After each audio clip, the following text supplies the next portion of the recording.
Gabriel Agbeome Kodjo, président de la République du Togo, par vérité des urnes, adoubement international et par légitimité populaire. Le 22 février 2020, au sorti des urnes, la volonté de changement exprimée par le peuple togolais était une clarté limpide.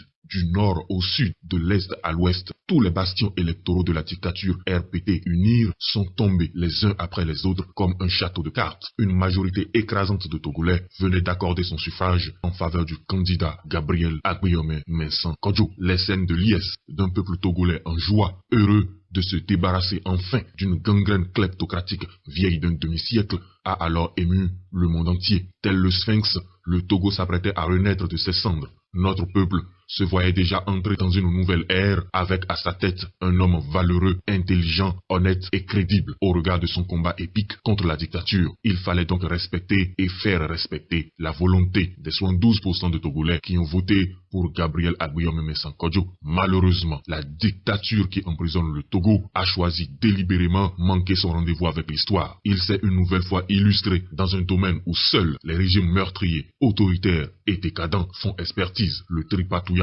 électoral, la mascarade politique et la violence contre des populations qui ne demandaient que le droit au respect du vote exprimé en faveur du candidat Gabriel Agbeome Mensah Kodjo. Le Togo, notre pays, est-il donc un champ de patates qu'une même famille se transmettra éternellement de génération en génération? De quel legs se prévalent les Yassingbe pour faire d'un pays plusieurs millions d'habitants une concession privée sur laquelle ils font régner une tyrannie sanglante qui affame les Togolais petits et grands, hommes ou femmes? Fort Yassingbe n'est pas fort de cette force que donne la légitimité d'un peuple qui vous a choisi dans la liberté de son cœur aimant. Non, Fort Yassingbe est faible de cette peur qui en permanence se cache derrière la violence pour emprisonner, humilier et appauvrir une nation pourtant si fière que la nation togolaise. C'est pourquoi, par ma voix, désormais, le président de la République du Togo, Gabriel Agbeome Mensah Kodjo, seul légitime aux yeux du peuple, donc de Dieu, vous appelle, nous appelle tous à un sursaut d'orgueil. Notre génération est appelée par le destin à honorer ses ancêtres méritants du passé et ses descendants qui dans le futur attendent que nous leur transmettons un Togo démocratique et prospère, débarrassé de la gangrène Yassingbe, s'organiser pour vaincre, vaincre pour vivre,